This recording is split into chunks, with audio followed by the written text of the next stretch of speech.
Ito, aking pamangkin, nagkakayod na siya ngayon. Kanina ay nagbiyak na siya. So, yung pinagbiyakan niya, ito na, nagkakayod naman siya ng pangalaman. So, yan. Sabi niya sa akin, ang pagkakayod ng buko ay hindi dapat kayod lang na kayod. Dahil, kung mapapansin nyo, pag nagkayod siya, ayun, tinapon niya na agad, kahit mayroon pang laman yun. Ganun medyo maselan din pala ang pagkakayod.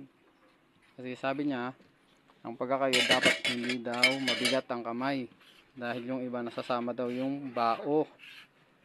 Yung bao na katulad nito kahit manipis lang na ganyan, pag naipon daw sa bote ay papait daw yung pinaka finished product na buko. Kaya karamihan daw sa mga customer nila sinasabi na bakit matamis na medyo mapait daw. Dahil daw dito, tama ba Dan? Dito, ayun, yan pamangking ko. Tingnan nyo, tinapon niya na agad kahit medyo hindi pa kayod na lahat yun. Ganun kasi lang, ayan, kailangan malinis. Ayan, nagpapalit siya ng pangkayod niya ng buko. Ito kasi pamangking ko na to, medyo matagal na to dito sa ganyang paghanap buhay na ganyan yan. Nag-aaral ka pa Dan? 11. Anong grade mo na? Grade 11. Tingnan nyo. Pagka may oras yan, talagang nandyan. Yung oras niya, binubuhos niya sa pagbubuo. Kaya, bilib ako sa taong to kasi masipag to nag-aaral na. Naghanap buhay pa. Siguro galante sa sa classroom nila to. So, yan siguro naman, ibang klaseng laman naman to. Medyo masabaw na lang siya. Ganun lang kasimple. Hanggang mahinahon lang yung kamay niya. Mabilis kumilos pero magaan magtrabaho. Ayun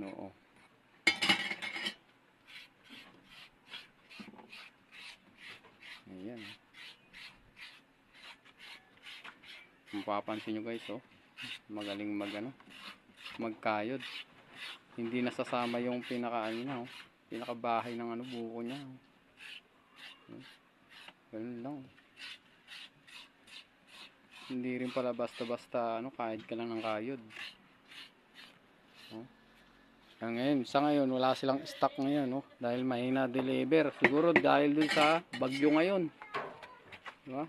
Bagyong dumaan ngayon at ngayon meron na namang bagyo. Hindi na tayo tinigilan ng bagyo pero okay lang yan. Sana sa bagong taon o kaya Pasko ay walang bagyo para masaya at maayos ang ating holiday. Yan. Okay, pansinin natin kung gaano nakarami yung nakayod niya. Dito niya nilagay sa picture. Marami na, mabigat na. Halos parang 2 kilo, mahigit 1 kilo na. Ayan talagang may pangalan pa sila ng buko nila. Ayan. Walang deliver sila ngayon. Gagawa pa lang sila ng pan-deliver.